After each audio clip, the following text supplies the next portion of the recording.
Kalau begitu, banyak hal yang akan kita rombak nanti. Di Quran tidak ada sholat subuh 2 rakaat. Terus kenapa kamu sholat? Subuh 2 rakaat kan nggak ada di Quran. Itu beliau disiksa cuma karena satu isu, Bang Dik. Apakah Quran itu makhluk atau tidak? Apa sih yang membuat mereka tuh memecah belah gitu? Apakah ini juga garis besarnya adalah politik?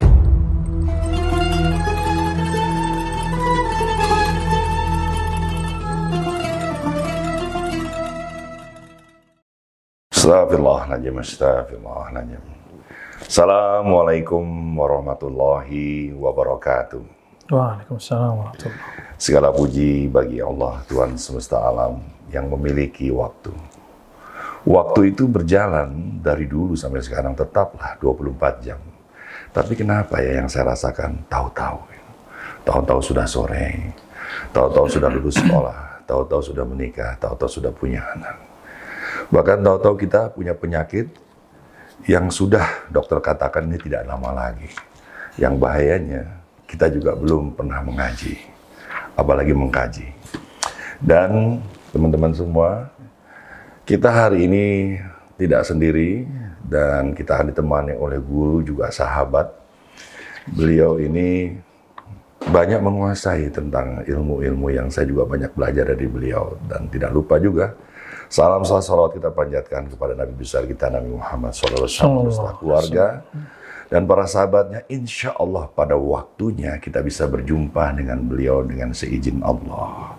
Nah, bagi teman-teman yang mungkin hari ini masih bingung, iya saya ingin ngaji, tapi kajiannya yang seperti apa? Majelisnya yang seperti apa?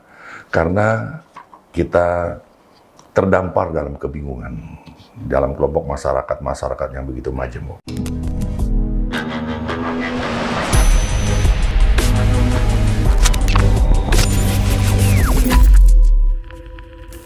Hari ini tema kita adalah 73 golongan sesat kecuali satu. Bersama Buya Arazi Hazim. Assalamualaikum Buya. Salam Bang Dik. Ada yang beda nih kopiannya. Iya, biar kayak Buya. Mudah-mudahan bukan hanya topinya, tapi juga ilmunya. Amin, amin. Warnanya hitam, warna Mekah juga, Ka'bah juga hitam, warna kesucian. Ya, tahajud juga malam, warna keselamatan ya. Buya, ini kita mau berbicara tentang di akhir zaman, tapi dengan 73 golongan. Ini memang topik yang menarik sekali, Buya. Karena setahu saya Islam itu satu, syahadatnya asyhadu alla ilaha illallah wa asyhadu anna Muhammadar Rasulullah. Tapi kenapa bisa terpecah menjadi 73 golongan? Yang pertama saya ingin tanyakan, Buya. Mungkin teman-teman yang ada di channel Rumi Cafe Jakarta juga ingin bertanya pertanyaan yang sama. Yang dimaksud golongan ini apa ya? Mazhab kah? Ini aliran kah? Apakah nanti Islam akan berpartai-partai? Ya, Buya, apa yang disebut golongan, Buya? Baik, Bismillahirrahmanirrahim. Alhamdulillah wassalatu wassalamu ala sayyidina Rasulillah ma ba'du.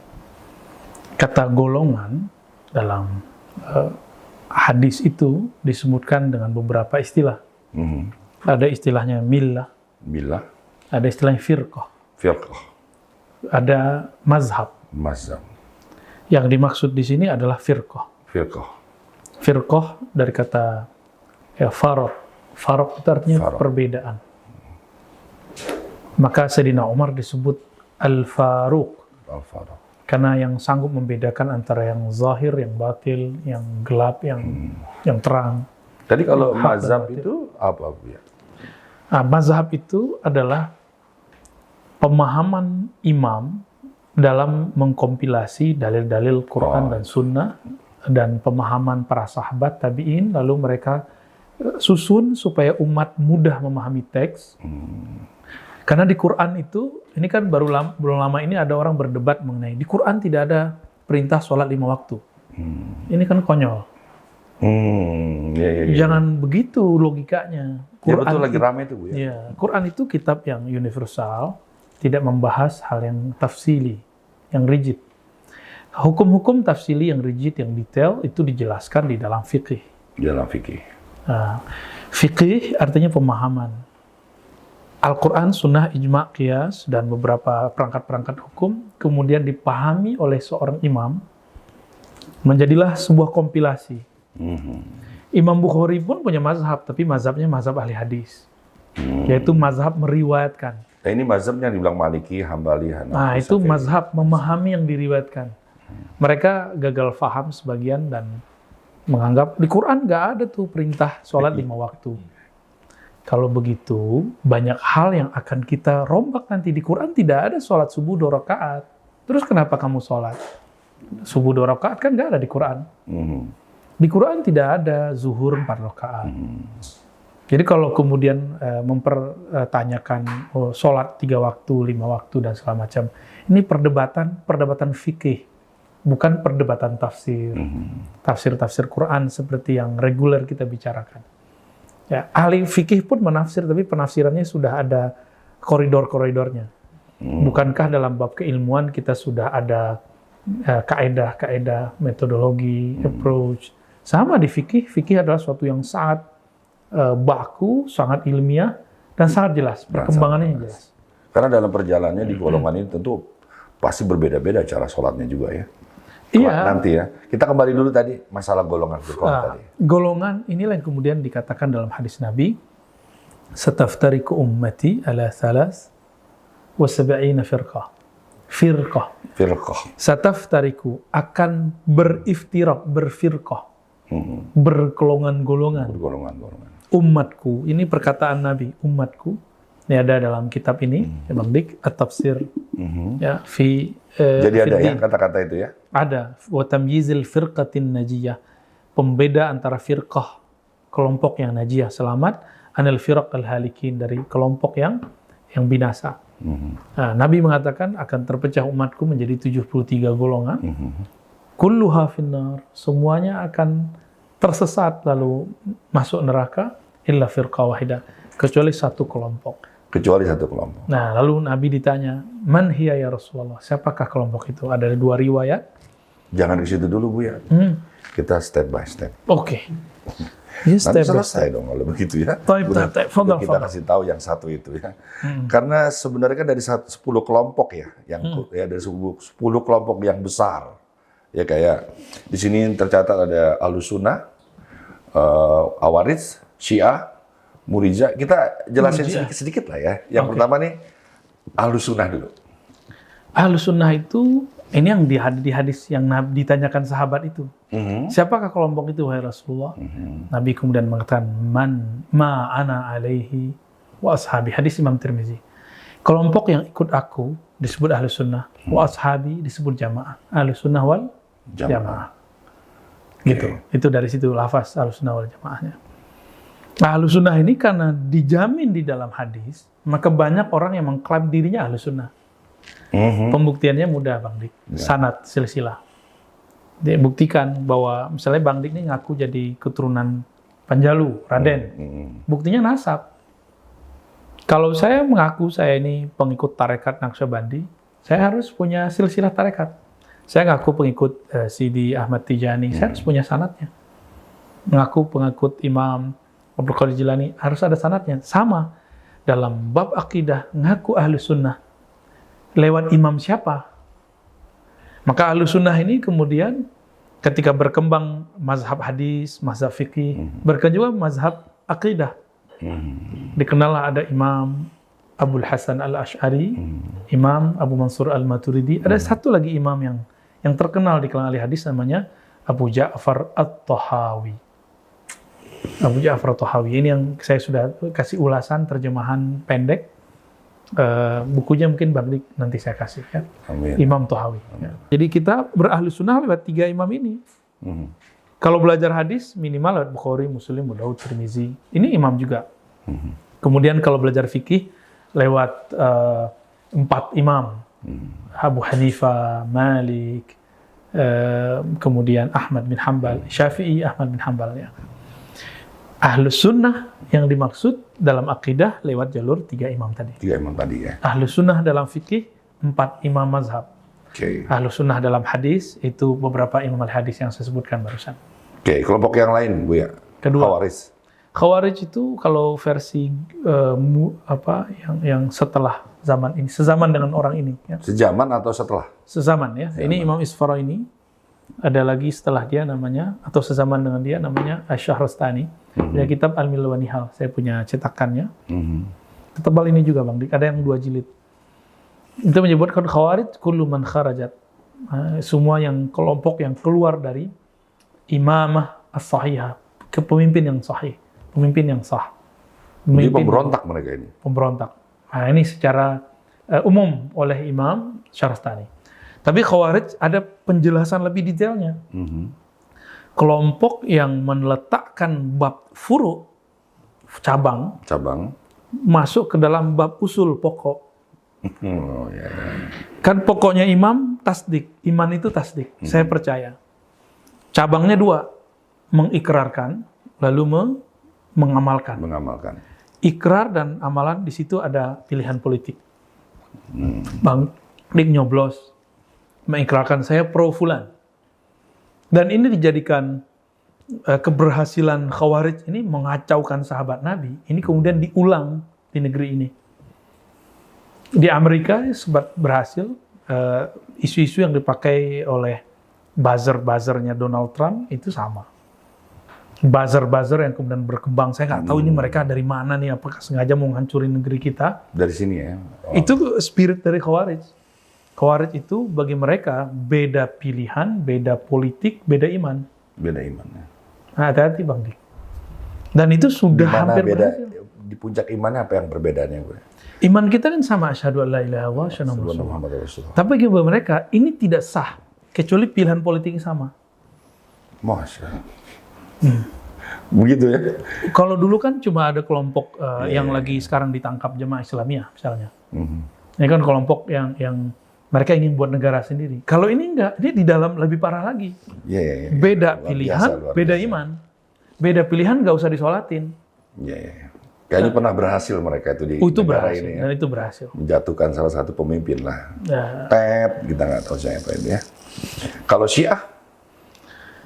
Syiah itu kelompok yang mereka mencintai Ahlul Bait di atas segala-galanya. Ahlul Bait ini keluarga Nabi, khususnya Sayyidina Ali, Fatimah, Hasan, Hussein, Khadijah. Yang 3 lagi sahabat Nabi diabaikan. Itu mereka abaikan. Nah, jadi bisa begitu Bu ya? Nah, mereka kemudian mencaci maki, mengata-ngatai dan menuduh sahabat-sahabat yang 3 itu sebagai perampas kekuasaan Sayyidina Ali. Maka mereka yasubbu Sayyidina Ali. Yarfud artinya rafadah, menolak. Maka disebutlah kelompok mereka ini dengan Rafidah. Ini karena juga politik juga ya Bu ya? Ternyata politik. Jadi politik itu sangat berkaitan dengan kemunculan aliran-aliran itu. Tidak ada ahli sejarah yang menyangkalnya. Ya. Ada kelompok di belakang Syiah ini, kebalikannya namanya Nasibah. Nasibah ini pro para sahabat tapi anti keluarga Nabi. Ada juga. Nah, kelompok ini sudah mulai muncul sekarang. Keder nih saya Bu ya. Di sini nggak ada Sunni tapi bisa ngejelasin sedikit Bu ya. Kelompok Nasibi ini gini, misalnya kalau kita bilang torikot saya, zikir saya dari Sayyidina Ali, oh ente Syiah gitu, kita langsung dituduh Syiah sama dia. Padahal tidak semua orang yang punya sanad zikir kepada Sayyidina Ali itu disebut Syiah. Ahlus Sunnah mencintai sahabat Nabi semua, apalagi Ahlul Bait. Ahlul Bait versi Syiah cuma yang tadi. Bagi kita Ahlul Bait itu termasuk istri-istri Nabi. Dan semua sahabat Nabi itu adalah ashab dan kita nggak boleh mencaci maki mereka. Jangankan gitu Bang Dik, sibabul muslim fusuk, mencaci maki sesama muslim fasik. Apalagi mencaci maki para sahabat. Apalagi mempertanyakan Abu Hurairah, mengkritisi wujud Abu Hurairah, mempertanyakan sosok Khadijah, mengata-ngatai Sayyidina Umar. Ini bagi saya sudah sangat berlebihan. Nah, kelompok yang mencoba untuk menjelek-jelekkan sahabat, maka mereka disebut Rafidah. Syiah Rafidah. Nah, Syiah ini terbagi 3 juga Bang Dik. Ada Syiah yang tidak Rafidah. Itu ada di Yaman, namanya Syiah Zaidiyah. Kitab-kitabnya dipakai di Indonesia tanpa disadari oleh kiai-kiai di Indonesia. Subulus Salam, karya Son'ani, itu merupakan karya ulama Syiah. Syaukani, dipakai di Indonesia. Pesantren-pesantren coba tanya Kiai, di dalam lemarinya ada kitab judul Nailul Autar. Itu yang ngarang seorang Syiah Zaidiyah. Tapi dekat dengan tradisi Sunni. Nah, mereka ini tidak menghujat sahabat Nabi.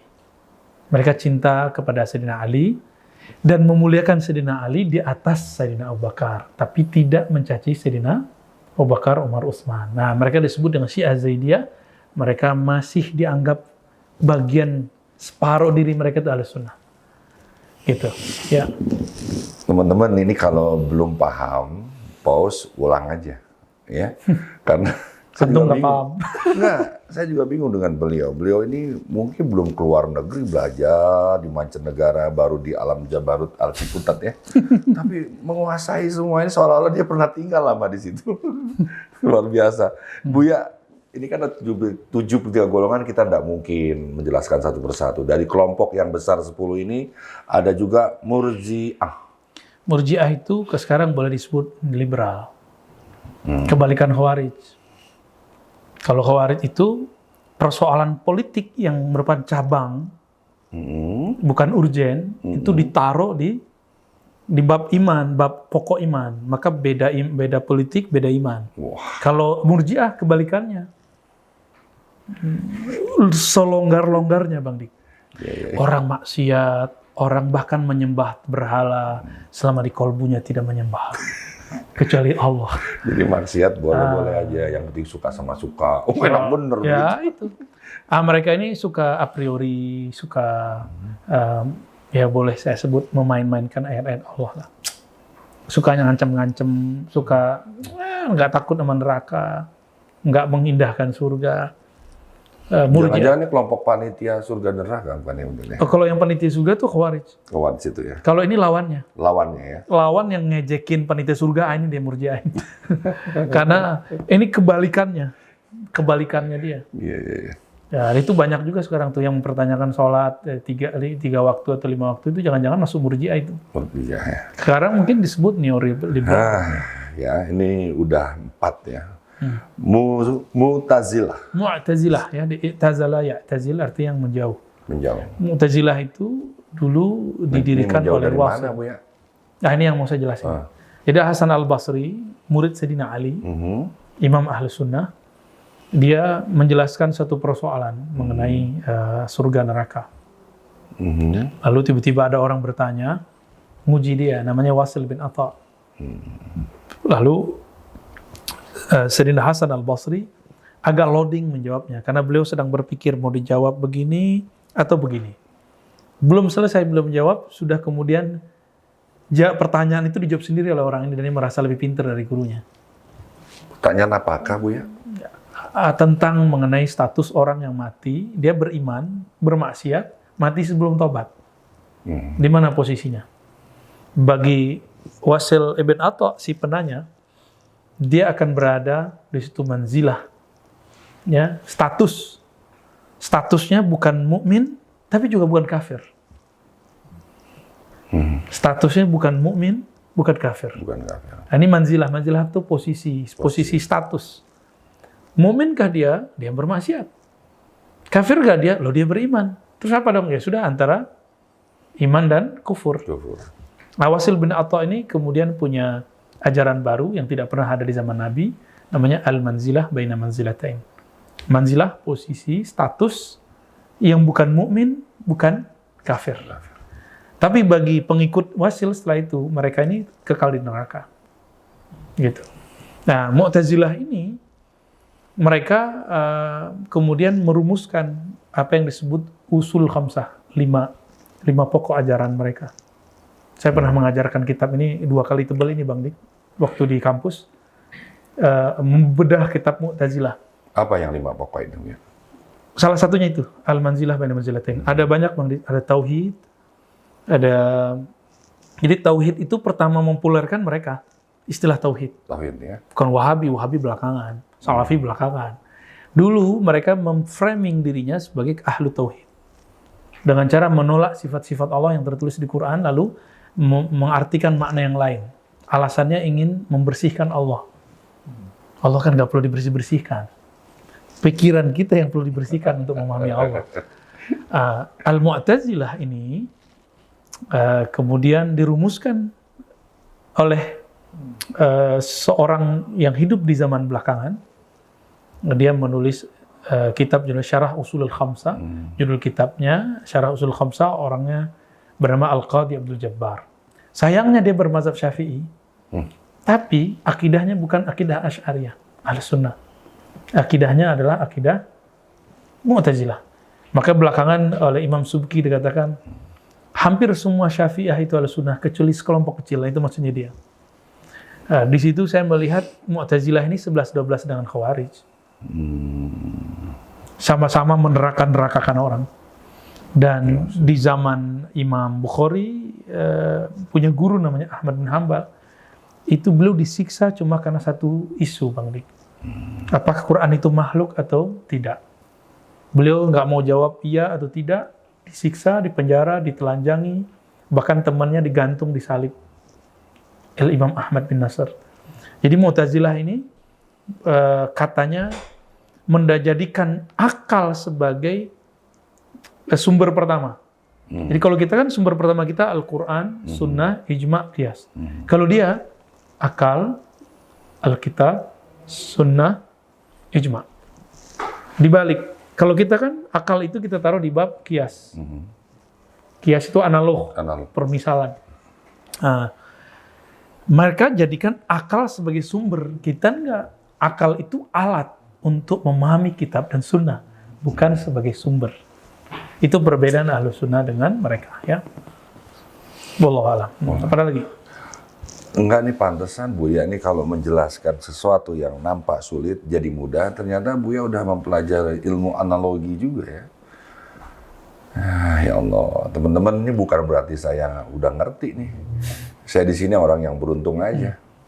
Dan Anda sesekali saja melihat YouTube yang bertema-tema agama. Selebihnya cari yang hiburan. Tapi Anda juga lupa mencari guru. Nah, hari ini saya berjumpa dengan guru dan kita ingin mempertajam lagi. Ya. Ini ada musyabbihah. Musyabbihah, ya. Musyabbihah. Buya tahu aja sih, Buya. Saya bingung deh, Buya. Ya kan. Minumnya ini, Buya. Ya. Sama kita, Bang Dik. Lahir kita sebagai orang tidak tahu, sama-sama kemudian nggak mengerti, lalu sama-sama sekolah. Buya. Ini biar saya ilmunya nyiprat, Buya. Musyabbihah. Dari kata syabbaha yusyabbihu, artinya menyerupai. Kelompok yang menyerupakan sifat Allah, karakter Allah dengan makhluk. Udah lagi nih, Buya. Oh, ngeri ini, Bang Dik. Kelompok ini ada cabang. Gimana negaranya nih, Buya? Banyaknya. Waduh, gawat, Bang Dik. Kita nggak usah sebut. Kalau dulu ada di daerah Khurasan. Di daerah? Khurasan. Khurasan itu dulu di wilayah Irak, Iran. Dulu ada imamnya namanya Muhammad ibn Karram. Muhammad bin Karram ini sezaman dengan Bukhari, tapi dia tidak bertemu. Muhammad bin Karram, kelompoknya disebut Karramiyah. Dia melahirkan ajaran namanya musyabbihah. Jadi dia mengatakan Allah itu istawa. Dalam artian istawa itu julus wal istiqrar, duduk. Allah itu punya tangan, tapi tangannya bukan fisik. Jangan-jangan dia mengartikan dari Al-Quran secara letterlek ya? Iya, boleh disebut secara penafsiran, aliran dia aliran literal. Jadi memahami suatu teks berdasarkan harfiah. Letterlek kalau bahasa Om ganteng doang. Iya, siap. Om ganteng doang. Om permanen. Om ganteng permanen. Ayo udahlah. Oke, itu kelompok musyabbihah.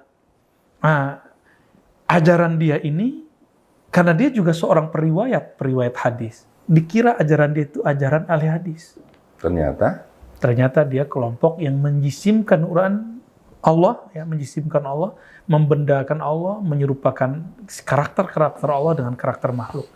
Berdasarkan ayat-ayat tadi. Karena dia bukan orang Arab murni, jadi dia tidak bisa memahami Al-Quran secara Jadi dia murni. punya figur juga imam. Nah, itu Muhammad bin Karram. Di antara ahli hadis ada yang terkecoh, namanya Utsman bin Said Ad-Darimi. Kalau tadi wafatnya 255, ini wafatnya 280 Hijriah. Ya Allah. Kalau imam inilah yang kemudian terkenal dengan ajaran mujassimahnya. Dan dia betul-betul mengatakan Allah itu duduk bersentuhan dengan aras. Allah itu punya tangan, punya kaki, punya kepala. tapi jangan katakan Allah punya kemaluan gitu aja katanya. Allah turun dari langit, dari arasy ke langit pertama, langit dunia, itu betul-betul berpindah dari atas ke bawah, tapi hanya dia yang tahu caranya. Itu kata daripada Ad-Darimi. Jadi namanya Utsman bin Sa'id Darimi. Ada dua Darimi teman Bukhari, ada Darimi yang ini yang junior. Karena dia dulu pernah bertemu dengan Imam Ahmad bin Hanbal. Dikira itu ajaran Imam Ahmad, padahal Imam Ahmad tidak pernah membahas itu. Nah, dari sinilah muncul kemudian kelompok Mujassimah. Kemudian ada yang separuh-separuh Mujassimah. Ya, nggak full Mujassimah, maka lahirlah kemudian masuk pengaruh ajaran Darimi ini ke dalam ajaran Syekh Ibn Taimiyah. Tapi dalam soal praktek sholatnya sama. Sama. Kitab-kitabnya sama dengan kita. Yang beda itu penafsirannya, Bang Dik. Memang nggak boleh salah tafsir ya. Ini simak terusnya teman-teman, ini penting banget sebelum Anda mulai tertarik mencari guru, mencari kajian, mencari majelis. Berikutnya, Jahmiyah. Jahmiyah ini lebih tua. Wah? Lebih tua daripada kelompok yang terakhir saya baca. Musyamiyah. Ya. Jahmiyah ini kelompok yang mengikuti Jahm bin Safwan. Jahm bin Safwan, dia disebut dengan Mu'attilah, lawan dari Musyabbihah tadi. Musyabbihah ini, kalau ketemu teks di Quran, yad, tangan, bener-bener tangan. Ketemu ada betis, bener-bener betis. Allah itu punya betis. Itu. Bang Dik kalau nyebut betis ingatnya apa? Pasti horor kan? Kelompok yang ini, Jahm ini, kebalikan kelompok itu. Bagi dia tidak ada betis. Tidak ada istiwa. Tidak ada tangan. Itu tiada semua. Itu bukan sifat Allah. Jadi di Quran ada kata tangan, tapi dia nolak. Ada kata istiwa, bersemayam, dia tolak. Istilah lainnya disebut dengan Mu'attilah. Kelompok yang menghilangkan sifat-sifat Allah. Itu namanya Jahmiyah. Ya. Ahlu sunnah itu menengahi yang kelompok tadi, Bang Dik. Betul ada lafaz yad tangan. Tapi bukan tangan yang ente bayangkan. Tidak seperti yang dikatakan Jahm. Ya, dia Jahm bin Safwan ini ternyata dia pemberontak juga, Bang Dik. Jadi dia meninggal ketika dia memberontak. Meninggal saat memberontaknya. Iya. Jadi belum sampai ke tujuan itu. Belum sampai. Nah, ini kelompok Jahmiyah, ya, kelompok yang menegasikan sifat-sifat Allah. Tahu nggak, Bang Dik, kalau saya dituduh Jahmiyah oleh satu kelompok? Oh ya, kelompok mana yang ngasih tahu? Biasa kelompok yang Bang Dik sering ngomongin nama saya juga. Iya. Cuma karena saya tidak sepakat dengan mereka dalam beberapa hal, saya dituduh Jahmiyah. Nggak mempan, karena orang awam nggak ngerti Jahmiyah itu apa. Sekarang saya dituduh liberal. Nggak puas juga, Bang Dik, karena nggak terbukti saya liberal. Dicarilah, kayaknya Syiah deh, karena ikut Maulidan. Maka mereka mengatakan Ar-Razi itu Syiah karena Maulidan. Ya salam. Ya. Itu cara mereka menyatukan. Jadi ada sekelompok orang sekarang untuk menjatuhkan pejuang-pejuang Ahlussunnah ini, tuduh aja dengan nama-nama, gelar-gelar kelompok-kelompok yang ya nggak mudeng itu. Astagfirullah. Siap-siap Bang Dik nanti juga ikut-ikutan di caci maki, dikata-katai. Nanti jangan sakit perut ya. Kira-kira jangan kram perutnya ntar. Kira-kira saya aliran apa ya? Aliran listrik. Kandang jurang doang aja lah ya saya. Ngasuh anak-anak aja yang masih polos-polos ya. Diajarin tentang kebersihan, keimanan, kesenian ya. Ini jangan-jangan kita belum semua sih. Saya pengen nanya nih yang larang musik di mana ini ya. Masih ada di Rariah. Itu nggak usah. Nanti udah masuk ke cabang-cabang yang lain. Nazariyah. Udah itu kelompok-kelompok kecil Najariyah, udah nggak ada sekarang. Jadi berarti ini Kilabiyah? Kulabiyah juga sudah nggak ada sekarang. Iya ya. Pengikut Ibn Kulab. Oke, tapi intinya apa sih yang membuat mereka tuh memecah belah gitu? Apakah ini juga garis besarnya adalah politik pembagian? Pertama itu bukan politik, Bang Dik. Pertama itu adalah penafsiran. Penafsiran. Semua orang menafsir, silakan menafsir. Masalah mereka adalah merasa paling benar, cuma itu. Waduh. Jadi kelompok itu merasa dirinya paling benar. Saya udah berkali-kali ulang, kita boleh merasa benar, tapi tidak boleh merasa paling benar. Kalau ini tidak benar, ngapain kita jalani? Tapi kita tidak boleh kemudian memonopoli kebenaran itu. Karena kebenaran al-haq yang mutlak hanya milik Allah Subhanahu wa taala. Kita ini sedang mendekati Sang Maha Benar. Jangan kemudian mengambil sifat kebenaran Allah ke dalam diri, itu iblis. Ya, betul. Yang merasa paling benar itu iblis. Allah murka kepada kelompok-kelompok iblisiah ini ya, yang merasa kelompoknya paling benar. Adapun politik itu bisa jadi efek atau penyebab. Efek dari perbedaan faham atau sebaliknya, politiklah yang membuat mereka berbeda. Sebenarnya dua-duanya terjadi. Pada kasus Khawarij, awal itu penafsiran dulu, baru politik. Kalau pada kalangan Syiah, politik dulu, baru pemahaman. Jadi Syiah itu awalnya adalah perbedaan politik. Mereka pro Sayyidina Ali, tapi kok Sayyidina Ali malah jadi khalifah keempat, bukan pertama. Nah, maka kemudian menjadi momok di kalangan mereka. Asumsi-asumsi politik, pilihan-pilihan politik mereka, kecenderungan politik mereka kepada Sayyidina Ali, Bang Dik lihatlah kemarin. Bagaimana cara menghancurkan calon A lalu calon B. Calon A punya buzzer menghancurkan calon B, yang B punya buzzer menghancurkan calon A. Dengan cerita-cerita, berita-berita latar belakang yang dua-duanya parah. Yang ini dituduh Cina komunis, ini dituduh tidak sholat, ya sama aja. Itu cara-cara untuk menghancurkan. Dan itu terjadi di Syiah awal. Mereka kemudian karena pro Sayyidina Ali, lalu Black Campaign menghancurkan profil Sayyidina Abu Bakar, Umar, Utsman. Hal yang sama, orang yang mengerti bahwa politik seharusnya melek bahwa ini adalah perseteruan politik. Lalu diagamakan. Pemahaman politik yang diagamakan. Hati-hati Bang Dik, 2024 sudah dekat. Mungkin ini akan terulang kembali. Ya, peringatan ini bukan hanya untuk saya ya, tapi buat teman-teman agak cerdas sedikit lah. Jangan sampai kejadian-kejadian yang lalu terulang lagi. Buya, saya ingin tanya sikap saya ini, Buya. Puasa itu kan baik, Buya. Ya.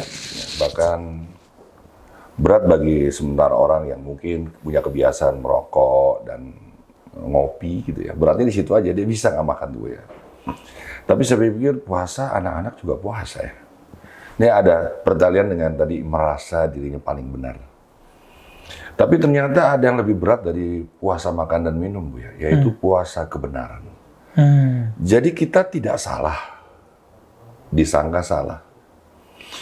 Maka kita jangan langsung menjelaskan bahwa kita tidak salah, karena Allah melalui waktu, ruang dan waktu pasti akan dijelaskan masalah itu.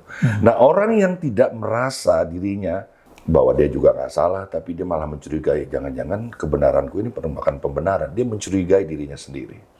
Katanya Bu ya, orang yang tidak merasa benar, padahal dia juga tidak salah, maka yang maha benarnya akan menginap sebagai kebenaran yang absolut. Wow. Ucapannya jadi benar, pandangannya jadi benar, semuanya pemikiran jadi benar. Itu untuk mendapatkan kebenaran yang datang dari yang maha benar. Cuma kan terpaan, omongan, hinaan itu kan berat sekali Bu ya. Lalu saya berpuasa kebenaran. Gimana Bu ya sikap itu? Wow, keren itu Bang Dik. Keren kan pakai dasi Bu ya biasanya. Keren itu kan nggak harus pakai dasi. Oh iya. Bang Dik pakai kopiah hitam sekarang keren sekali ya. Gimana Bu ya? Allah yang maha absolut kebenarannya itu tidak boleh disaingi. Maka siapapun yang merasa dirinya paling benar, dia sedang menyaingi Allah. Ya, ini dia sedang menjadi sekutu dan itu berbahaya. Hamba-hambanya ini sedang mencari kebenaran. Ketika seorang hamba mengatakan dirinya paling benar, maka dia akan menutup hati, menutup diri, menutup pikiran dari percikan kebenaran yang ada pada orang lain. Kebenaran itu Bang Dik, ibarat circle, daerah, lingkaran. Kita ketika hendak memahami sesuatu, kalau alatnya bagus, ketenangannya dalam, tekniknya dapat, maka kita bisa memanah, nembak, hampir mengenai jantungnya kebenaran. Tapi ada orang-orang yang masih kagok, baru beberapa tahun ini hijrah. Ada yang sudah S1, S2, S3, ada yang sudah nyantri, ada yang hafal, ada yang hafal lalu tidak mengerti, ada yang hafal lalu mengerti. Ini akan berbeda. Bang Dik sering mengatakan bahwa umur saya sekian, itu kan nggak jaminan. Dan Bang Dik sudah merasakan sendiri bahwa umur tidak jaminan. Yang jaminan itu adalah kita berguru kepada siapa, kita punya komunitas siapa. Nah, jadi sudah benar ketika Bang Dik mengatakan saya puasa kebenaran, karena yang maha benar hanya Allah. Tapi setelah mencapai itu, kita boleh merasa benar, tapi tidak merasa paling benar. Siapa tahu kebenaran ini akan disempurnakan oleh Allah. Yes. Dengan berguru, bertukar pikiran, berdiskusi, kritik mengkritik, nasihat menasihati. Oke, Buya. Buya, saya ingin tahu sikap Buya sekarang. Saya sering banget nih Buya kalau ketemu orang, ya beda aliran nih kayaknya. Kenapa? Celana jingkrang? Ya begitu deh. Buya mah enak ngomongnya, berani ya. Kalau saya, kalau udah digituin, ditulis-tulis segala macam gitu ya percuma juga, saya nggak pernah baca ya. Buya, apa reaksi kita ini Buya? Apa kita beri penjelasan? Apa kita diam saja, menyingkir? Yang paling bijaksana. Ini saya tanya tentang sikap Buya ya. Sikap saya, kalau dia sudah mulai caci maki, fa'arid anil jahilin. Allah mengatakan berpalinglah dari orang jahil. Karena orang-orang yang suka caci maki, di dalam dirinya ada jahiliyah. Kita nggak usah layani. Kita nggak usah kemudian tertarik untuk berbicara dengannya. Karena berbicara dengan orang jahil tidak ada untungnya. Al-Imam Syafi'i pernah dicaci maki di zamannya. Berdasarkan ayat ini, Imam Syafi'i mengatakan, seandainya aku berdebat dengan orang pintar, pasti aku kalahkan dia. Tapi jika engkau mendatangkan orang jahil kepadaku, pastikan akulah yang kalah. Jadi Imam Syafi'i merasa dirinya pasti kalah kalau ketemu orang jahil. Jahil itu dia menutup pikirannya, hatinya, dirinya dari kebenaran dari orang lain. Kalau Imam Syafi'i ketemu orang begini, beliau langsung aku kalah, gue kalah. Artinya kita nggak usah debat. Gitu. Apalagi di sekarang kejahilan itu sudah dijadikan sebuah tradisi. Tiap hari orang memberikan komentar, netizen segala macam. Sadaqallahu ala maqalahu netizen. Ya. Yang paling benar itu. Maha benar netizen dan segala kata-katanya. Apakah kita akan sakit karena netizen mencaci maki? Apakah kita akan girang ketika netizen senang? Gak usah, Bang. Yang perlu kita hidupkan di sini adalah merasa memandangnya, merasa dipandang oleh Sang Maha Kebenaran. Jadi saya sendiri sudah nggak lagi menghiraukan orang yang caci maki saya atau orang yang muji, insya Allah. Jadi hindari ya? Bagi saya sama aja, karena dalam pujian itu belum tentu dia muji saya. Nah, dia sedang memuji dirinya sendiri. Kita berhadapan dengan kelompok itu, kalau mereka ingin berbicara baik-baik, maka kita gunakan ayat idfa billati hi ahsan. Ayo tanggapi dengan cara yang terbaik. Karena ada sebelum ini orang nantang saya pegang kitab, Bang Dik. Dia pegang kitab, terus dia nantang saya. Ya, saya demen yang begitu-gitu. Berarti dia bisa dibenerin, atau saya bisa dibenerin pakai kitab. Tapi kalau pokoknya yang bener itu, nah, ya sudah, kita nggak bisa ngomong lagi sama dia. Pokoknya kata Allah dan Rasul, dia aja nggak hafal Al-Quran, ngomong kata Allah dan Rasul. Hadis sebanyak itu emang dia hafal semua. Kita sampaikan hadis, dia nggak terima. Ya. Saya pernah menyaksikan itu. Kira-kira begitu, Bang Dik. Iya, ini saya sebagai murid ngaku lah ya, Buya ini banyak ilmunya, ya. Jadi tahu kemana arah pembicaraan tamunya itu. Ya. Bahkan beliau ini orang duduk aja udah tahu dia ngindar, dia pergi. Saya di situ aja. Ya, ini ilmu apa itu ya? Ilmu loncat, Bang Dik. Ilmu loncat ya, ada mau nggak mau saya. Ilmu kabur. Bisa. Buya, ini ada hadis yang mengatakan, ini hadis Rasulullah ya. Perkataan Rasulullah, 73 golongan itu semua masuk neraka. Ya, kita mulai nih. Ya, mulai masuk ke dalam. Waduh, ya. Parah nih kalau 73. Terbagi dari 73 golongan, tapi 73 golongan itu masuk neraka semua. Kecuali satu. Kecuali satu. Siapakah itu? Siapakah itu? Nah, itu yang dalam hadis tadi, ma ana alaihi wa ashabi. Yang dia ikut ajaranku dan ajaran sahabatku. Semua ngaku begitu, Buya. Ya tinggal dibuktikan nasab sanadnya mana. Terus prakteknya gimana? Ikut Nabi bukan berarti saya cuma berjenggot. Karena jenggot juga ada di kalangan Yahudi. Darwin juga pakai jenggot. Nggak cukup jenggot. Gamis, lah orang Arab semua bergamis. Sarung nggak juga, apalagi celana jingkrang. Kan nggak ada di zaman Nabi celana jingkrang. Yes. Rasulullah itu pakai sarung. Maka kebenaran itu bukan berdasarkan jenggot dan celana jingkrang, atau kopiah begini, atau baju gamis begini, tidak. Kebenaran itu jika spirit yang kita punya mendekati Sang Maha Benar. Nah, Sang Maha Benar itu Allah SWT kemudian mentajalikan, menampilkan kebenarannya lewat baginda Nabi Muhammad SAW. Dan Nabi memberikan sebuah clue bahwa Maya'ish minkum min ba'di fasayara ikhtilafan katsira. Kalau kamu hidup setelahku pasti berikhtilaf, berbeda. Lalu ada jalan keluarnya, Bang Dik. Jalan keluarnya, nah ini yang akan kita tutup nanti di akhir, yaitu alaikum bisunnati. Hendak kamu ikut sunnahku dan sunnat khulafa ar-rasyidin. Sunnahku ahlus sunnah, khulafa ar-rasyidin disebut jamaah. Gitu. Apa sunnahnya Nabi? Sunnahnya Nabi, lagi-lagi saya ulang, sunnahnya Nabi bukan celana jingkrang, bukan serban semata, bukan baju koko atau baju gamis, bukan sarung, bukan pakai tongkat, bukan pakai Al-Quran ada yang tanda hitam itu maksudnya, Bu ya? Wah, itu beda lagi, Bang Dik. Bukan jidat hitam juga, Bang Dik. Sayyidina Anas ketika dipanggil Rasulullah, wahai Anas, jika engkau sanggup masuk waktu pagi dan sore, tidak ada di hatimu kebencian kepada makhluk manapun, lakukanlah. Itulah sunnahku. Hadhihi sunnati. Inilah sunnahku. Jadi sunnah yang Nabi sebut malah nggak dipakai.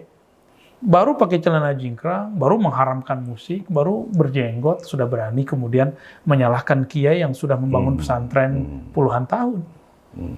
Ini aneh. Tapi ya faktanya ada. Dan mereka bermodal, Bu ya, bisa menguasai media, jadinya dia lebih kuat, lebih kenceng. Yang bener kadang-kadang kalem-kalem aja, Bu ya. Jadi saatnya kita berperang, Bu ya. Sedap. Bang Dik mau perang, Bang Dik. Perang konsep, perang pemahaman. Bagus. Betul. Nabi mengatakan, fa'idha laqitumuhum faqtuluhum. Kalau kamu ketemu, perangi mereka. Tergantung cara mereka perang bagaimana sekarang.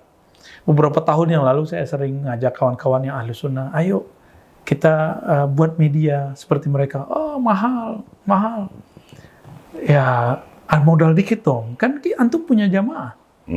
Jamaah ini ada yang nggak bisa berbicara kayak antum, tapi bisa berkorban. Ayo bareng-bareng, jangan gerak sendiri. Kenapa kemudian para asatis, para ulama-ulama yang moderat ini tidak bersuara? Karena dia sendiri, dia tidak berjamaah. Orang kalau tidak berjamaah, Bang Dik, maka walaupun kelompok dia sebenarnya besar, pemahaman seperti ini banyak yang anut, tapi pergerakan dia sendiri, dia akan menjadi pengecut. Maka kita jangan besarkan diri sendiri, jangan buat jadwal-jadwal sendiri. Kita ketika menata dakwah kita nata dakwahnya bersama. Kita pelajari pola-polanya. Ketika kita mau buat misalnya podcast ini ataupun apapun itu, kajian-kajian, jangan bergerak sendiri, libatkan orang-orang yang ingin berjuang.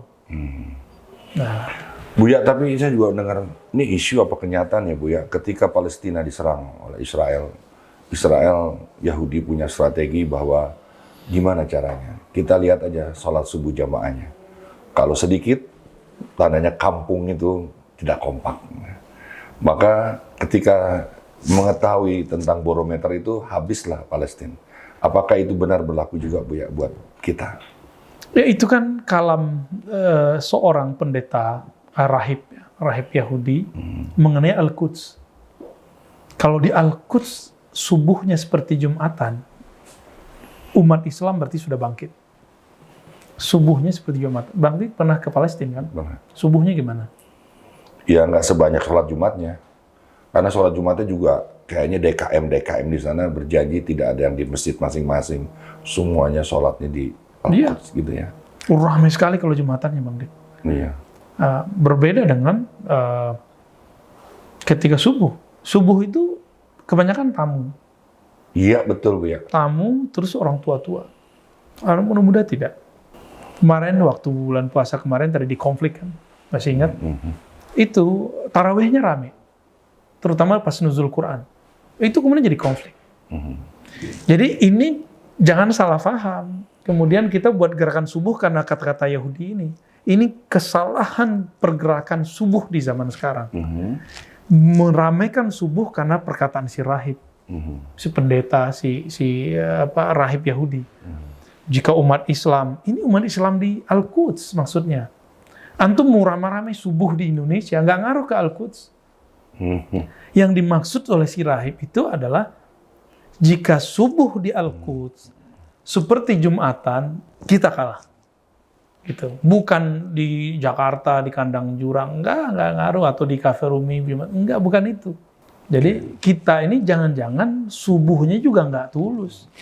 Subuhnya karena si rahib yang ngomong. Kalau Nabi yang ngomong, kamu tuh nggak percaya. Ini yang harus kita luruskan juga. Nabi loh yang ngomong. Lo aliman nas ma fi fil isya'i was subuh. Seandainya manusia tahu apa rahasia isya dan subuh, la atauhuma walau habwan. Mereka akan mendatangi dua waktu itu walaupun merangkak. Gak usah hiraukan itu Yahudi ngomong apa. Maka saya mengimbau gerakan-gerakan subuh, hidupkan subuh, apalagi namanya, macam-macam nama istilah subuh. Pejuang subuh, apa gitu ya, ada istilah pejuang subuh. Bukan karena si rahib yang ngomong. Itu mubtadi, itu pemula, nggak ngerti hadis yang begitu. Maka tanya ke ulama yang ngerti hadis, jangan yang ngerti hadas. Ya, maaf Bang Dik, saya jadi galak Bang Dik. Ya, saya juga mengeritik juga nih, ada anak-anak muda yang punya gerakan pejuang subuh. Bintang tamu di ujung acaranya adalah saya. Wah, saya merasa GR. Gini deh, saya yang paling awal aja, karena menarik nih pejuang subuh. Jadi saya justru opening. Begitu saya datang, nggak ada orang. Demi Allah, ya Allah, panitia doang. Ya. Disitulah saya terharu, jangan menjadi jargon-jargon aja sih. Ini tanggung jawab kita tentu bukan di dunia, tapi juga di akhirat. Buya, ini banyak sekali para ustadz, para pemuka agama suka menjelaskan ahli sunnah wal jamaah. Sebenarnya yang pasti itu apa? Al jamaah itu, wal jamaah itu apa? Dipertegas lagi nih Buya, ditanya. Nabi tidak mencukupkan kalamnya yang ikut aku. Kenapa? Karena tidak semua orang dapat bertemu Rasulullah. Yes. Maka Nabi menyebut ashabi, sahabat-sahabatku. Sahabat Nabi ada 124.000. Tidak semuanya berfatwa, tidak semuanya jadi guru. Ajaran mereka kemudian diteruskan oleh ulama fuqaha sab'ah di Madinah, lalu ada ulama-ulama di Irak, di Iran, dulu Persia namanya, ada di Syam, ada di Palestina, ada di Mesir, ada di Yaman. Kemudian itu terakumulasi jika dalam fikih namanya 4 mazhab. Dalam akidah, populernya setelah imam mazhab ini, muncullah Imam Abul Hasan Asy'ari, akidah Asy'ariyah, Maturidiyah. Ya, yang sekarang kelompok-kelompok yang hasad, iri, dengki, kemudian mempertanyakan kelompok ini, Asy'ariyah ini. Bahkan membuat cerita palsu mengenai kisah Imam Asy'ari 3 periode. Kayak presiden aja Bang. Jadi konkretnya, jamaah itu kelompok yang bersanad kepada 3 imam ini, secara akidah. Secara akidah gitu. Ya, dulu ada Imam Abu Dzar Al-Harawi, dia penghafal Sahih Bukhari. Imam Daruqutni, kritikus Sahih Bukhari. Mereka berdua adalah pengikut akidah Ahlus Sunnah lewat jalur riwayat Imam Asy'ari. Ada yang jalur Thahawi, ada yang jalur Maturidi. Alhamdulillah saya diizinkan Allah pernah berziarah ke Imam Abu Mansur Al-Maturidi di Samarkand. Alhamdulillah. Luar biasa ya. Coba lihat Buya, orang yang berilmu, para negarawan, mana dia pergi? Ke makam. Jadi kalau Anda seorang pemimpin yang hebat, bukan membangun bangunan yang tinggi-tinggi, tapi memperbaiki makam-makam dulu, leluhur kita dulu. Ihdina syiratal mustaqim, syiratal ladzina an'am. Jadi orang-orang sebelum kita itu tolonglah dirawat ya. Buya, ini karena saya juga salah paham. Buya, kita kalau ke Nabawi kemana? Ke Nabi. Kenapa ke makam juga? Coba dulu kita diperbaiki nih. Khususnya nih tempatnya Cafe Rumi Jakarta nih yang ada di Tangsel, diperbaikilah makam-makam di Tangsel ini ya. Jadi saya bisa ziarah jangan jauh-jauh dari Buya. Buya nih dari tadi kan kita melihat beberapa golongan besar itu gara-gara politik. Saya ingin bertanya, apakah politik itu kejam? Itu lagu ya bukan ya? Apakah politik itu boleh di Islam itu? Politik itu boleh. Enggak, karena setahu saya nih Bu ya yang cetek ilmunya. Rasulullah juga berpolitik, tapi tidak berpartai. Ya, bahkan ketika ada Rasul, politik nggak laku. Karena dia adalah contoh dari segala perbuatan manusia yang benar-benar di... Tapi sekarang nih Buya, kita ngomong nih Buya. Ya. Gimana kalau udah Buya jadi Caleg. Wah itu. Satu dulu deh, politik dulu. Yang bisa seperti Rasulullah hanya Rasulullah.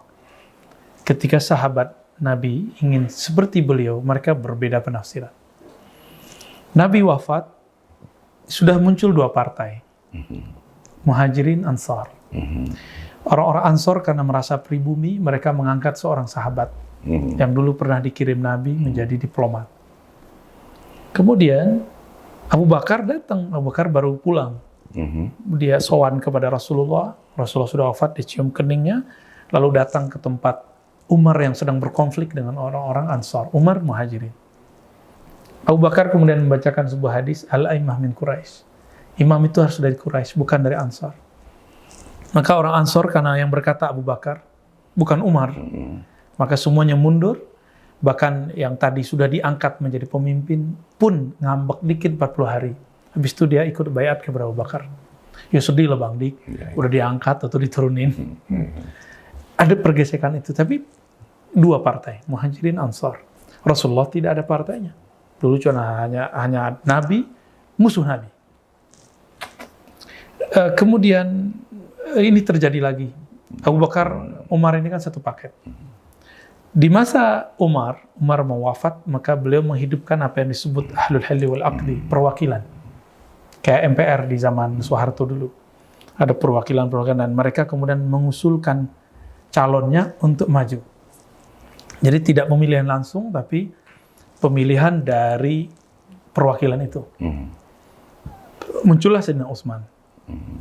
Muncullah Sayyidina Ali. Karena Sayyidina Utsman menikahi dua istri yang merupakan anak Nabi. Sayyidina Ali satu istri, itu juga anak Nabi. Dia lebih tua, Sayyidina Ali lebih muda, maka didahulukan Sayyidina Utsman. Terjadi pergesekan Bang. Yang pro Ali kemudian kecewa. Tapi Sayyidina Ali mundur. Tetap saja gerakan politik ini jadi ramai.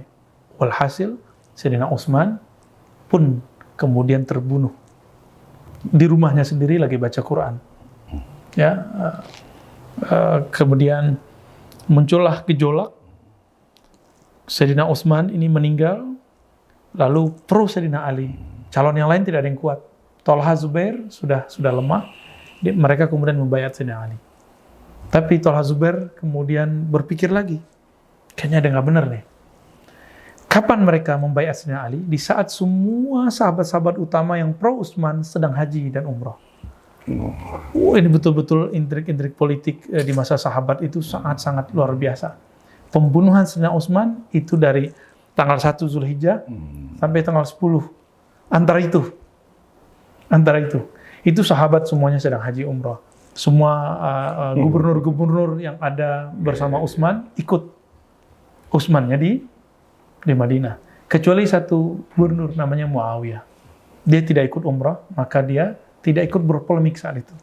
Tolha Zubair cepat-cepat datang, mendatangi Aisyah dan semua gubernur Utsman, mengabarkan Utsman telah mati, lalu Ali dibayat. Itu pergolakan yang luar biasa. Muncul hoax. Yang membunuh Sayyidina Utsman adalah Sayyidina Ali. Dia dengan tangan dinginnya berpura-pura menjadi seorang yang penyelamat, lalu menyelamatkan itu. Kenapa? Karena mereka punya teori. Yang paling diuntungkan dengan kematian Utsman adalah Ali. Maka Ali adalah pembunuh Utsman. Sampai begitu. Sampai sekarang dipercaya? Sampai sekarang mereka masih begitu. Akhirnya terjadilah pergolakan. Sayyidatuna Aisyah adalah orang yang pro Sayyidina Utsman. Talha Zubair tadi membaiat Sayyidina Ali, kemudian ikut Aisyah. Apa kata mereka? Wahai Ummul Mukminin, jika engkau perang, kami perang. Jika engkau angkat senjata, kami senjata. Jika tidak, kami mundur. Tapi desakan ini kuat. Maka Sayyidatuna Aisyah memimpin pergerakan pulang ke Madinah, tapi bawa pasukan bersenjata. Terjadilah di situ diplomasi, tapi diplomasi tidak selesai. Sampai sore, maghrib, tiba-tiba ada penyusup kita nggak tahu dari mana. Talhah dan Zubair, salah satu mereka dibunuh. Kalau lagi konflik begini, ada tokoh, wakilnya Aisyah dibunuh. Kira-kira yang dituduh siapa? Kelompok Sayyidina Ali. Tuh kan, benar kelompok Sayyidina Ali yang membunuh. Terjadilah perang. Disebut perang Jamal, perang onta. Karena Sayyidatuna Aisyah tidak boleh dilihat wajahnya, maka beliau di dalam tenda di atas onta. Tapi di akhir kemudian Sayyidina Ali menyelamatkan Sayyidatuna Aisyah dan menghantarnya pulang. Selesailah konflik mereka. Tapi yang terbunuh hampir 5.000 orang. Jadi selevel sahabat Nabi termakan hoax, tengkar. Di mana kita ya? Ya, lihatlah 2019 kemarin. Ya. Ya, pemirsa channel Rumi Jakarta. Kita ini kan sebenarnya harus memerangi musuh-musuh Islam ya. Tapi kenyataannya kita sendiri saling bermusuhan. Saya kadang-kadang bingung juga nih sebagai orang yang baru mengawali ingin mencari pencarian keilahian. Apa ini merupakan sunatullah?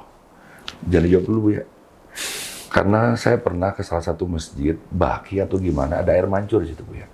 Katanya Rasulullah pernah berdoa di sini 3 doanya, saya hafalnya 2. Yang pertama, ya Allah sebagai umatku janganlah kau beri mati dalam keadaan kelaparan.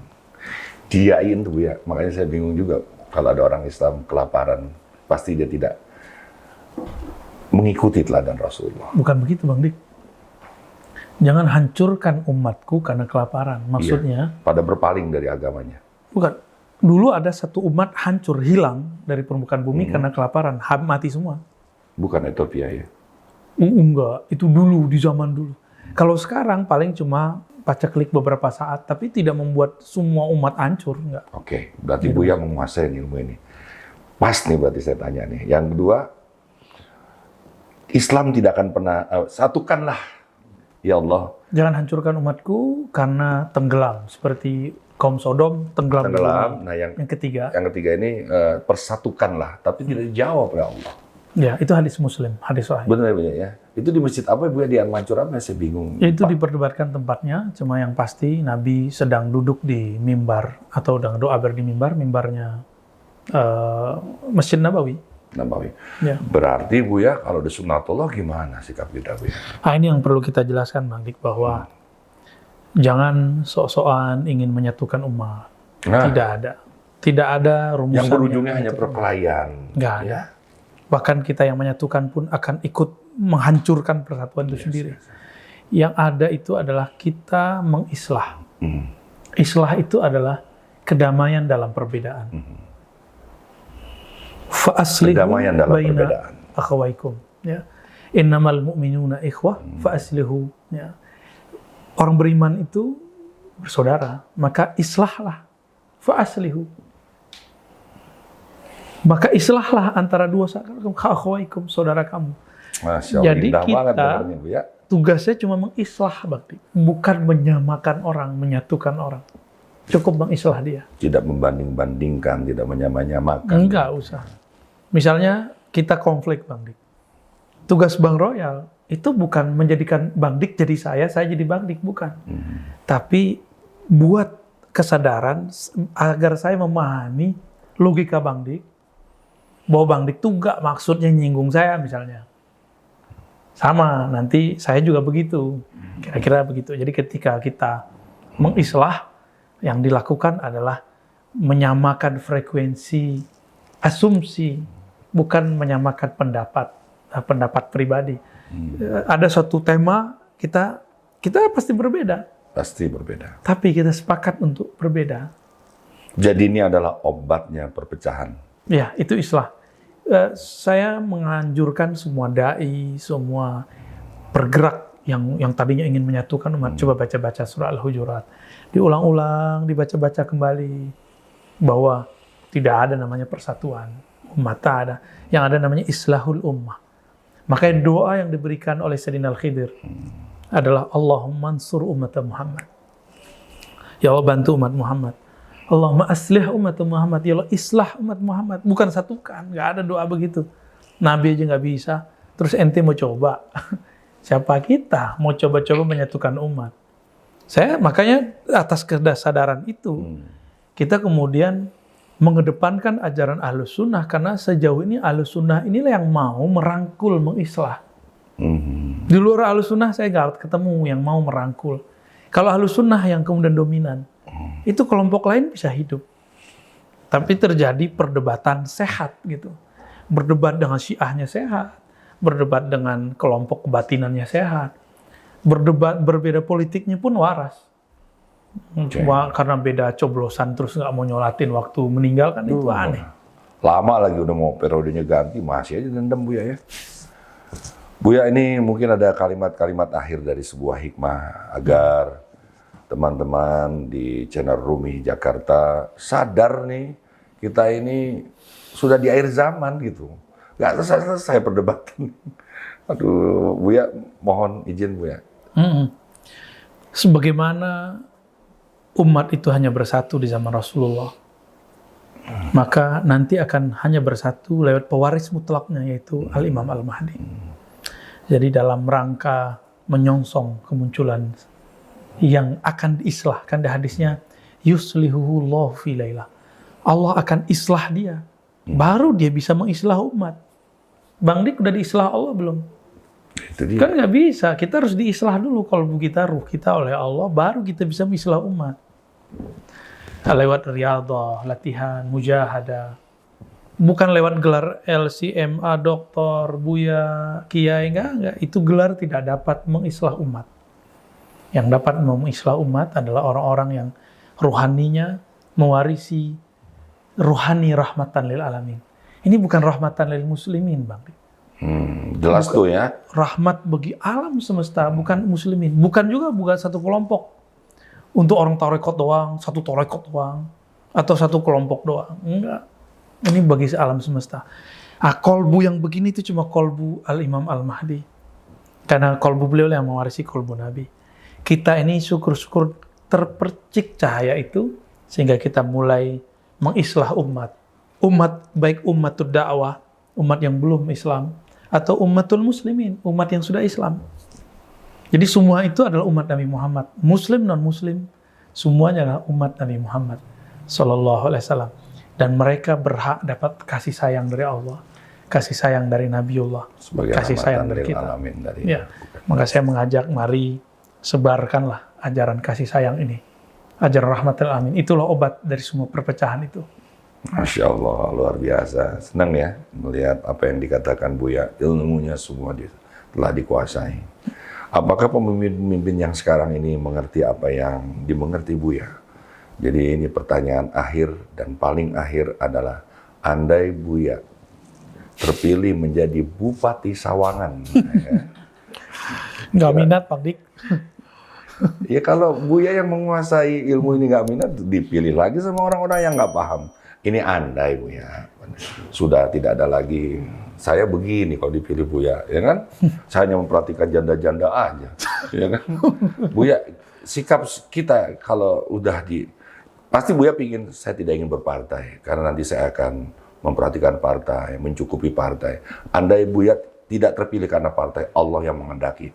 Ya Zabar, yang maha memaksa menghendaki. Ayo Buya, andai. Saya tidak berminat, Bang. Ya udah, jangan dipilih. Kalau begitu orang yang tahu ilmunya tapi nggak berminat, jangan dipilih. Salah kamu juga sih, orang nggak berminat, gara-gara kaya, ya gara-gara terkenal, artis dipilih, ya. Jadi kita banyak belajar nih dari 73 golongan. Golongan manakah itu yang nanti akan di sisi Allah hidup berdampingan dengan Rasulullah? Ya kalau saya sih setelah melihat pengertian begini ya, simpel ya. Saya adalah satu golongan yang menyintai kesemuanya, hidup rukun dan damai, tidak merasa dirinya paling benar. Buya, Masya Allah. Saya dalam tayangan ini belum ada yang cium tangan, mau Bu.